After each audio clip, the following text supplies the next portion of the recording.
Welcome to the Academy of Esports podcast. I am your host, James O'Hagan, and this time I get to welcome back for the third time to the podcast. I think you're like an annual, Is there a fruit basket for third timers? No, that's fifth. Sorry. And then my bad. And then as the 10th visit on the podcast, you get your own wing. So we would. I like it. Yeah, you get your own wing in the Hall of Fame of the podcast. But Dr. Chris Haskell, head coach at Boise State University, thank you for being here today on the Academy of Esports. Yeah, This is great. And again, even though we've done the interviews a few times, we're changing up the format a little bit to kind of give people some little more perspective and more concise shows. Even though we can talk we have talked for well over an hour for these shows. But first off, just to get to know you questions, what's a game? Doesn't have to be a video game that stands out as having been important to you at some point in your life. Oh, and what boy, made that meaningful? What made that meaningful? I have a few of them, and I'll just aim down the hallway there.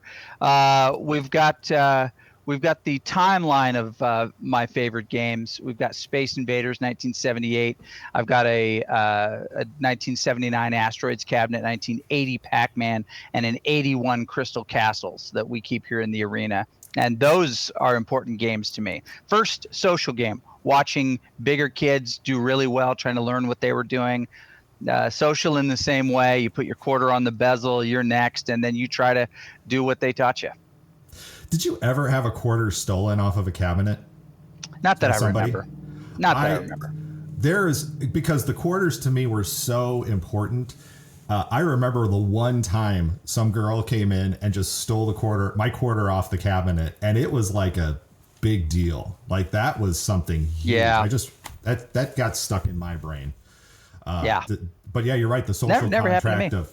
It's a social contract, though. Put that quarter up there and you're next. There wasn't even have to be an explanation around it. And it may be something that is eccentric or traditional, but what's your superpower, Chris?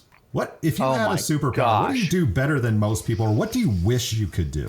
My superpower is named Allie Haskell. She's been my best friend and wife of 29 years. She is my superpower. She's the one who gets me out the door, is forgiving when I'm gone for 14 to 16 hours on average during the season, and lets me talk through things as we're thinking about changes we need to make or conversations I need to have with parents or students or those types. She's my sounding board. I would not even attempt this without the backup, but there are so many people who share that kind of superpower.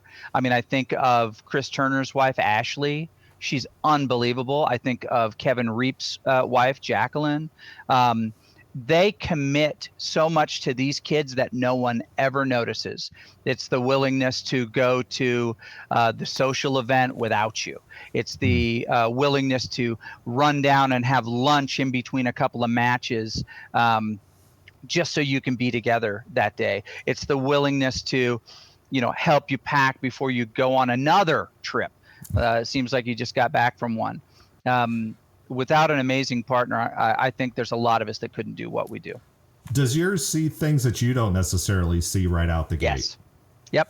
Yep. And will be the first to call me on it and say, that you kind of sound arrogant when you say that. I'm like, oh my gosh, no. She goes, I know you don't mean it like that, but yeah, I mean, and she's the first one to say, yeah, you've used that joke a little bit. Yeah, that person who can be brutally honest with you, but you love them and you care for them and you respect their opinion. That is incredibly important. Yeah. Yep. These kids would not have what they have without her commitment. I mean, it really is what it is. That's fantastic, Chris. And here's another question. And you being I guess you're still a music teacher. It's hard to say you're a former music teacher. You're still a music teacher and a teacher. What's one song, whenever it hits your speakers, you're going to sing along to? Whether great or poorly, it doesn't matter. But what's that one that you just recently? It's Holt's Jupiter as part of the planets. The planets. Yeah. Yeah. Whenever I hear that, I'm immediately teleported back to playing it and conducting it with students. So that to me is one of those big ones that and it's not really a sing along, but I do sing the melody whenever I hear it. What? And I never asked you this question. What was your instrument? So when you were coming up as little Chris Haskell, you picked up what instrument did you pick up, little Chris Haskell? I was a percussionist, but I was a keyboard and concert percussionist. I can play some drum set, and I've been in bands where I played drum set and things like that. But really, it was the concert percussion. It was reading a piece of music and going, I know what size cymbal we need there. We'll get the 17-inch Germanics for this one because that was mine. But in college, I did have to learn to play a lot of other instruments. I play tons of wind instruments. I'm probably best at low brass, trombone, tuba, baritone. I can play enough. I can play enough tuba to get arrested. Yeah, tuba's mine, and then try to make that transition to like a trumpet, and it's like, no, I can't even get my lips in the right form to do that. I don't know how you people do it. No, I can't do it. It's like trying to play into a tic tac. But what's amazing about what I hear about this, Chris, is just how versatile. Again, it's not just one instrument, but it's understanding, especially being somebody in an orchestra, being able to understand all the other parts that's going on around you, because it is a group. And I'm sure, again, that has transitioned or translated into how, again, I look behind you, those of you who are watching this on a live stream, you see all the pieces and the parts that are here in the arena. And there you go. Again, we've talked about this, Chris, adding a chair in to the arena, or adding a chair so that there's somebody who maybe has a skill that you can bring in as part of your esports experience. What was one maybe that and this kind of goes to the first question about what maybe people are surprised about when they first hear about, you are an esports coach or director, but what is something that maybe you've added in the last year, a role or a person who has just, done something that you just never thought would in a million years would be an important integral part of what it is that you have there? What's unique is we continue. I mean, we're a university, so we're looking for students all the time, and we do have more and more talented students coming to the university. And so we have had students who have been good players for us, essentially lowered on the roster because more and more talented students are coming in. And so I think I've been surprised by those folks being willing to accept different roles, to move to from a player to a player manager, player analyst, to from player to broadcaster. Those have kind of surprised me. I wouldn't have guessed that in the beginning, and now we cultivate that pathway.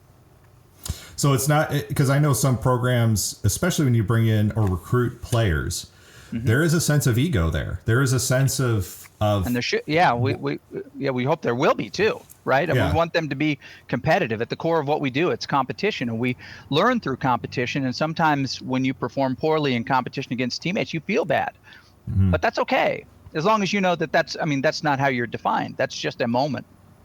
I remember, I don't know, I know a lot of people saw the movie Remember the Titans, and there's a scene where one of the players who was playing quarterback who just couldn't do the handoff. But again, quarterback is one of those positions that's a highly competitive position, and they wanted to put him on defense. And it was like he was kind of unsure about what to do, but found his home on the defense. And again, as you're kind of alluding to, you might be this great player, but you might find your home in that broadcast studio where you are most comfortable or you can flourish. But again, because you know the game, you can then pull that experience as well too. We begin our relationship as one based on player and coach, but that's just the way that the relationship begins. It's going to take many forms over many years. It's been 15 years since I was in the music classroom, but I am still close with so many of the students who graduated, went on, finished college, have their own families now. We coordinate regularly. It's still a great relationship. It's just a very different relationship now, and you just have to be willing to let those relationships evolve over time. And players are kind of surprised by it when your relationship with them shifts into a different role, where they're no longer the starting player, the team captain. They have a different relationship with you. Is that, I guess, is that one of the main challenges that you see, is bringing those students into the culture of Boise State, or do you find that they are more willing to, because of the success again, I call you all the model of what a collegiate esports program should look like. You're the one who I would say that's not quite what I wrote. Yeah, that's not quite what I wrote down for you to say, but it's close. It's fine.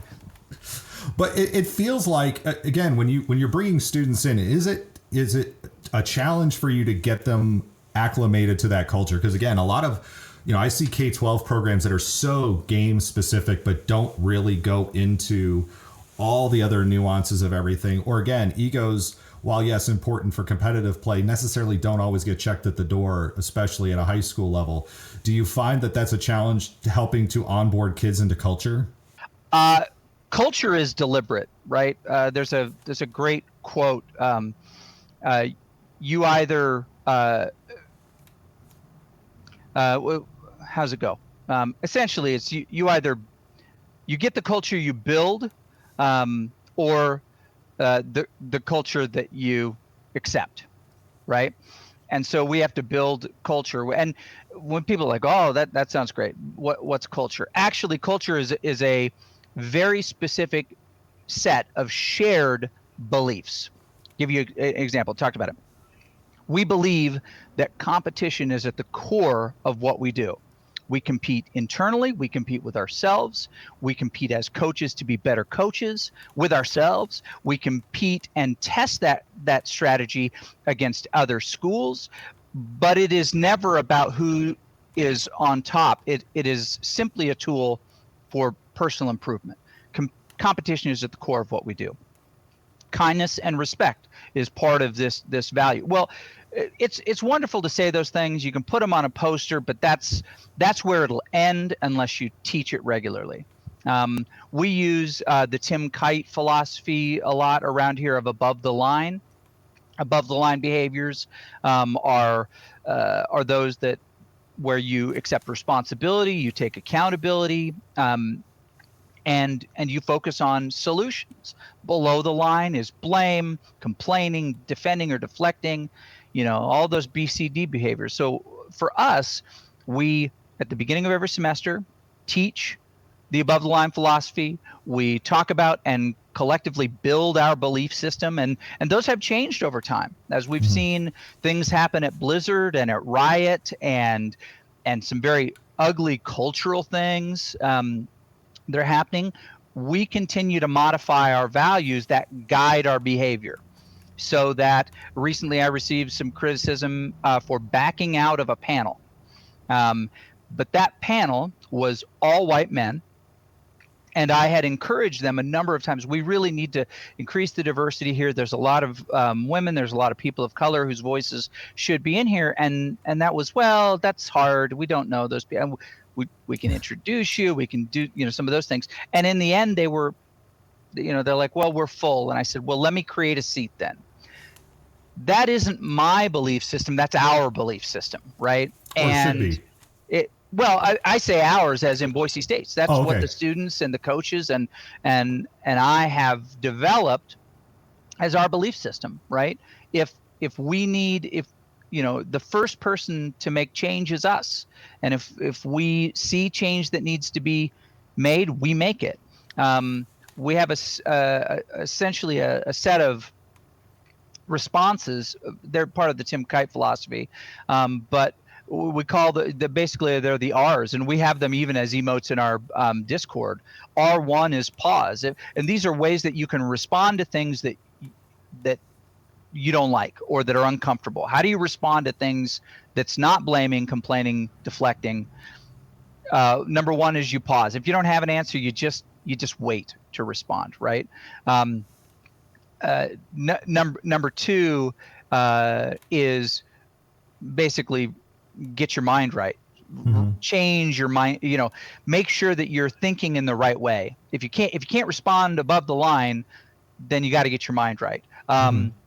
Three is step up, right? If something needs to be, I'm going to step up and do it. I could complain about somebody not putting their machines back the way they need to and setting their monitors weird. I can complain about that. Or I can step up make the switch. Adjust and adapt. We've got players that have had to adjust and adapt because we place them on a spot of the roster that they don't agree with and they don't like. But in the end, instead of complaining about it or just having a bad attitude about it, they've had to adjust and adapt to the new position and try to fight into the one that they want. 5 is make a difference. If there's something bad happening, and honestly opening that seat and saying, I can't participate in this, you should, and here's a list of people who'd be great for this. That is making a difference, right? It's saying instead of just being polite here and going along with it, I'm going to try to make a difference for somebody and promote some other folks that really deserve to have their voice heard. And then 6 is, what is 6? We use it all the time. I fall into the same trap sometimes when I'm going through my own pillars. I'm like, I left one out. Which one did I leave out? I left a pillar out. Yeah. But essentially, it's the strategy. I'll blurt it out in a couple of minutes, unfortunately. But essentially, that is culture for us. Culture is written down. It is taught. It is reinforced. It is double checked. It begins with me. It is emphasized to our coaches, and it's part of what we all do, and we hold ourselves accountable to it. As I am looking at some of the questions I wanted to follow up with, I talk about, one of the questions I had was, what elements does a responsible scholastic gaming or esports program have, in your opinion? And this sounds like something that would be top of mind. Yeah. But as you said, it's not just saying, okay, our culture is this. It is, and I know a lot of us probably, especially now who have older programs or programs that have been going on for a few years, sometimes you just don't think to have to go back and say, hey, let's talk about this again. Let's talk about this again. Because you feel like it should be kind of ingrained. And if culture is where it is, then yes, it should be ingrained. But that doesn't mean, again, as we're working in schools, every 4 years, the list hopefully turns over. You don't want it to be 5 or 6 years. You hope it's every 4 years, the culture turns over. So you got to make sure year after year and semester, because I have some students, Scholar Gamers, who are only fall. They don't come in until the spring, vice versa. So it's important, as you're saying, to reinforce that and to being able to even write it down so that it is clear as day. Is so important. Vince Lombardi famously would begin every season with all of these professional players saying, men, this is a football. It weighs, right? And he would start with the basics. And he would teach the game from the beginning. Our job is this and our job is this. And they knew how to play the game. But starting with that every year, he would remind them of what is really important. And beginning with the basics, they never got away from them, right? It's so funny. Well, it's so funny you bring up Vince Lombardi, and here's why. Not because I live in Wisconsin and he's known mostly for Packer. Oh, I'm pandering, completely pandering. No, you're not pandering at all, because I'm going to tell you where I've heard this before. My grandfather played football for the New York Giants, and Vince Lombardi was a defensive coach for the New York Giants. Yep. My grandfather, when he coached football, because he coached my dad's teams for many years, Pee-wees, Pop, it was, see this, guys, it's a football. You're not going to see this for several weeks. First things we're working on is blocking and tackling. If you can't do these two things, having this football doesn't even matter. He would break the game down to the same thing. So what you're talking about, what Vince Lombardi carried to the Packers years later, was exactly what you were just talking about, culture. It is the culture of how we do things. And it gave me the chills for you to say that, because I didn't know that about Vince Lombardi. But when you were saying it, I'm like, I've heard this all before. Where have I heard this? And it was because my grandfather played for the Giants in the 30s and 40s, and that's the way they did things as well, too.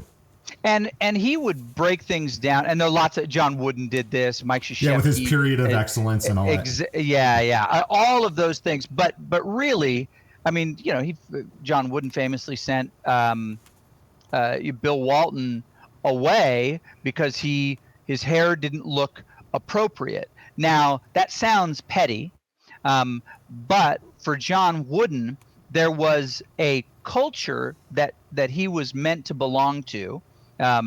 And if he would turn himself over to it, he would see things in a very different way. The hair was simply a characteristic of showing respect, right? And that piece of the wooden pyramid could not allow him to build the next steps if he could not show respect. Hair seems petty, but if you have a culture and you recruit people to be a part of that culture, knowing what that culture will give you, then you teach it at all times, right? Francis of Assisi, preach the gospel at all times, and when necessary, use words. These are very similar pieces between all of these great, I'd say, sports leaders. Mm-hmm. And I'm a student of what they do, the good and the bad. Just trying to make sure we keep the bad out. I mean, I just finished a book by a very prominent professional coach, the one who's still coaching, not the one who stopped coaching. And there's a lot of great stuff in that book, but that coach has also taught us a lot of really important lessons that he didn't intend to teach us simply because of his behavior. Who was that? That would be Urban Meyer. Okay. Yeah. Well, we've studied quite a bit out of his book, because he concisely consolidates the above the line philosophy into a digestible piece. So we've been using. Well, and again, just a few weeks ago, he had his little scandal of that's what I mean. Above the line. Yeah.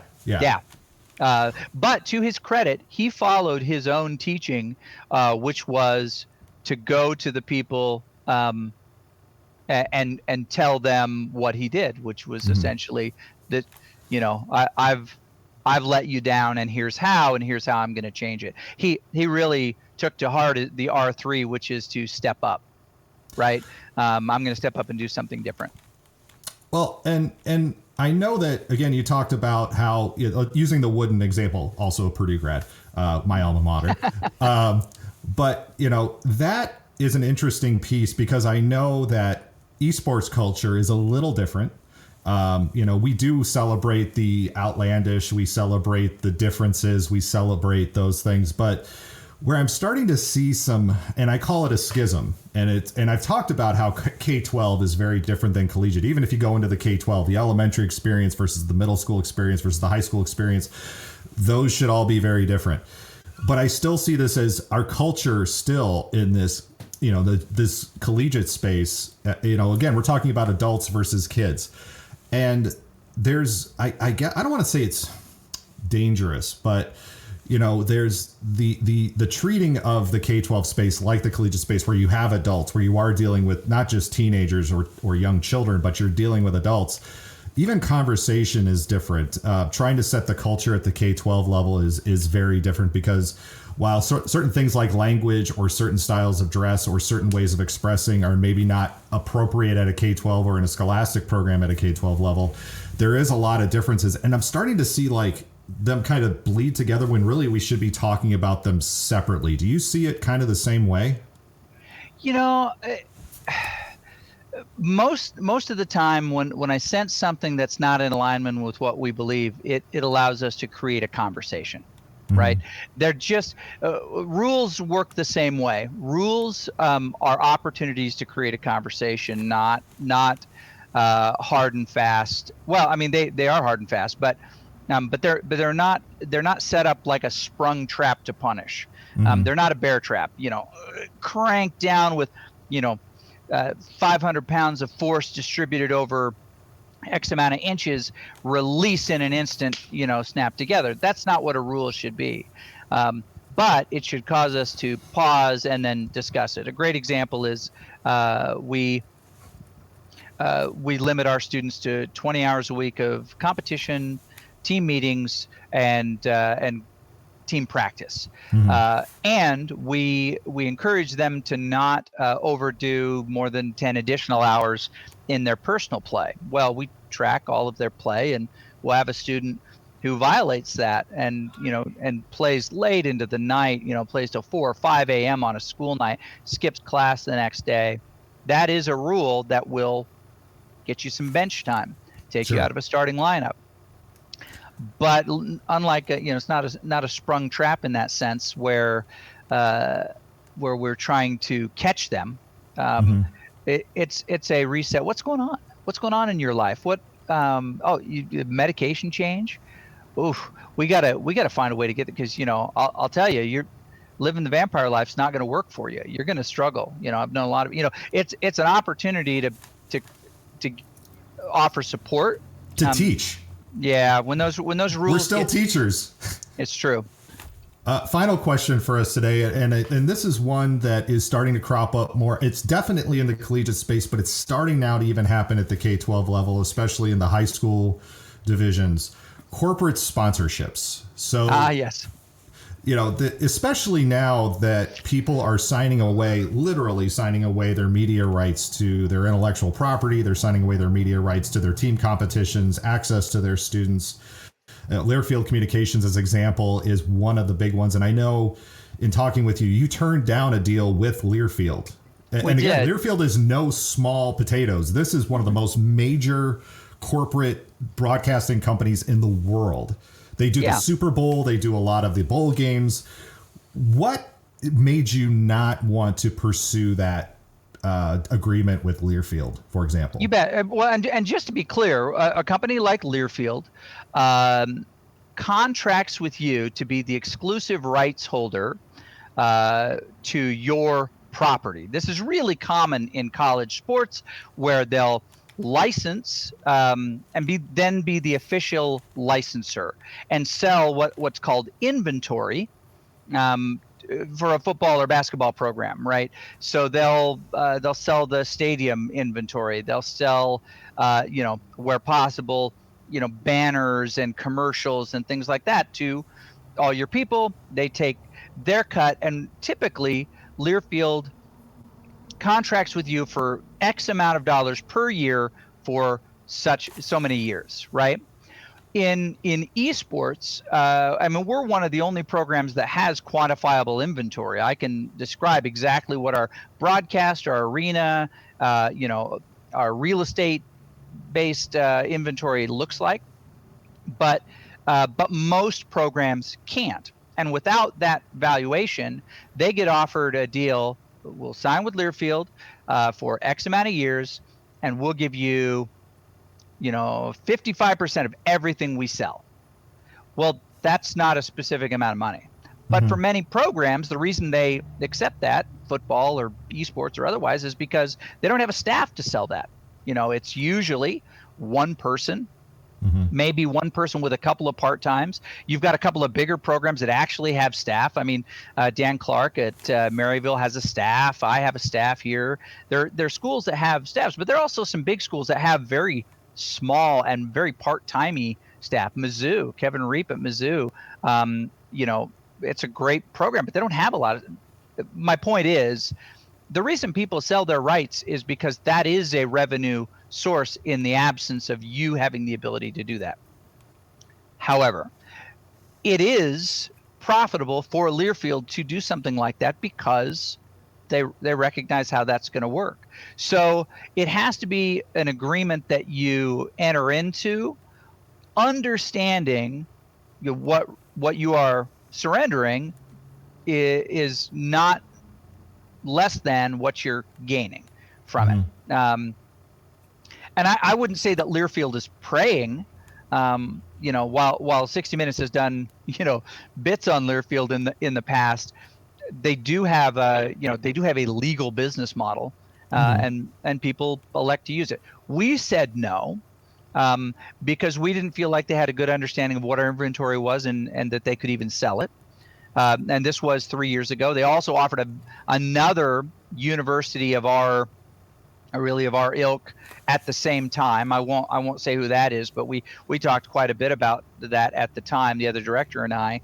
And in the end, we're very interested in hearing what the offer was. But in the end, we have more comfort with how to partner with the right companies. Now, we have a roughly a $425,000 budget this year. All of it is self-raised. We're self-support as a department on our campus. We don't receive any general fund money or trickle down. So all of that is based on partnerships, many of which you see in the space behind me here. So many of them attached to our broadcasting. We feel like we can do a better job serving them than an outside party could at taking their cut, right? We're more interested in, well, what do they want to do? Okay, well, that'd be good for us too. And we say no to a lot of sponsorship opportunities that just don't benefit the students, or that ask way too much of the students. We'll have somebody come forward and say, we'd love to do this event, and we'd love to then have your students come and do all of this other stuff and participate in this thing. And we're like, we really can't. We can't have them do that.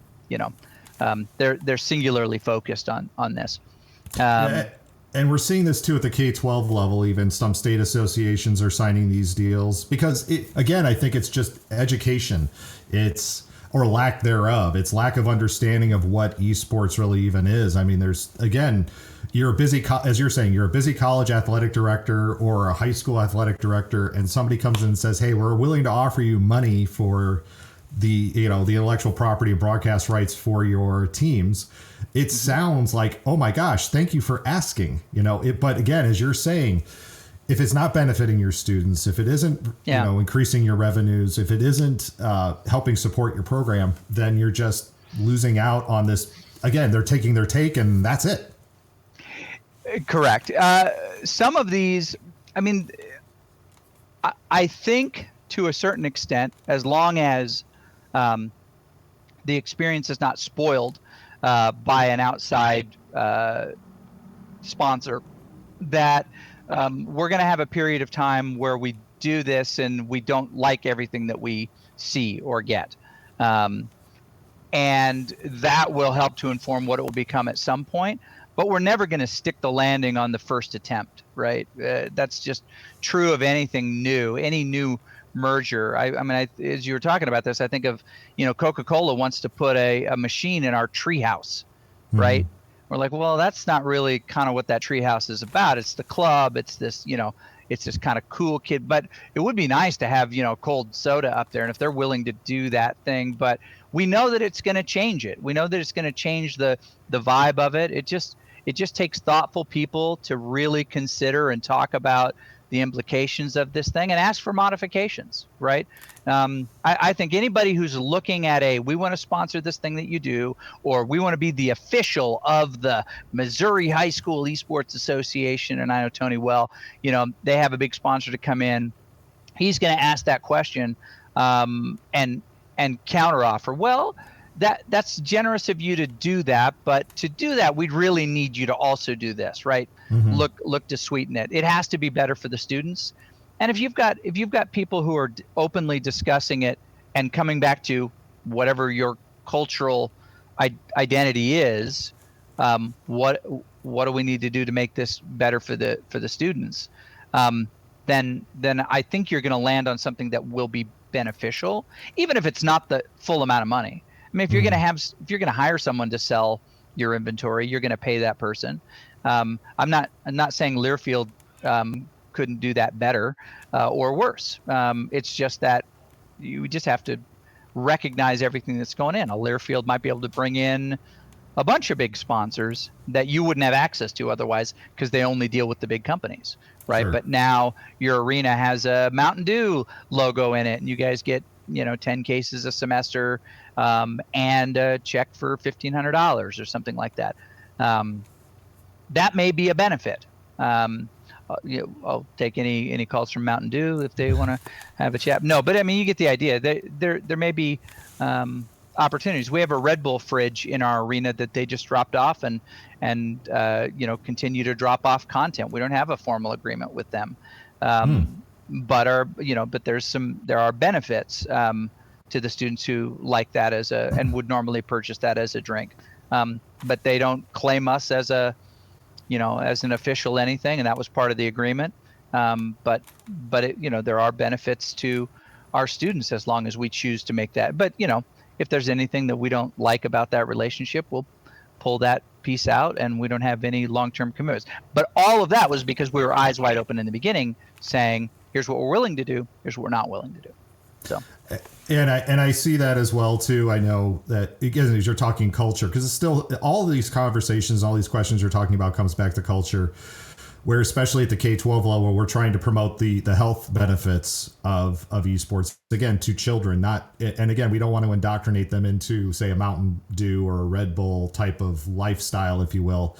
No. But as you're saying, my program is going to look different than yours. Our experiences are going to look very different, the K-12 versus the collegiate. So final thing, Chris, who is somebody or what is something right now that is, because I'm always looking for what are the things that are bringing us joy. There's a lot of things that bring us frustration in this space, of course, and things we see people doing and you're like, what are you doing with that? Who or what is something right now that is really bringing you joy in this space? Oh my gosh. I mean, my players bring me endless joy. The students that we bring in, the recruiting process. I get to sit in a lot of Zoom calls with one very excited-looking teenager and two very bewildered-looking parents, usually, and talk about why we're interested in their daughter or their son to come here to go to school. That to me is bringing me joy. The fact that I don't have to explain why this is important anymore is magical, and that is the product of the work of so many people: Kathy Chong, Mark Deppy, Kurt Melcher. I mean, all these folks who started this thing for us, and many more that I can't mention. But I mean, those things are bringing me quite a bit of joy. That we're traveling again, that we got to participate in the Gateway Invitational and see these groups of players who know each other get together and socialize in person, and just reminded what a great community they are. We did the same thing in Harrisburg recently. We've got a couple more trips lined up. That's bringing me quite a bit of joy, and honestly, that an organization like the Esports Awards, has spun off their own selection panel and 2 dedicated awards to the collegiate space.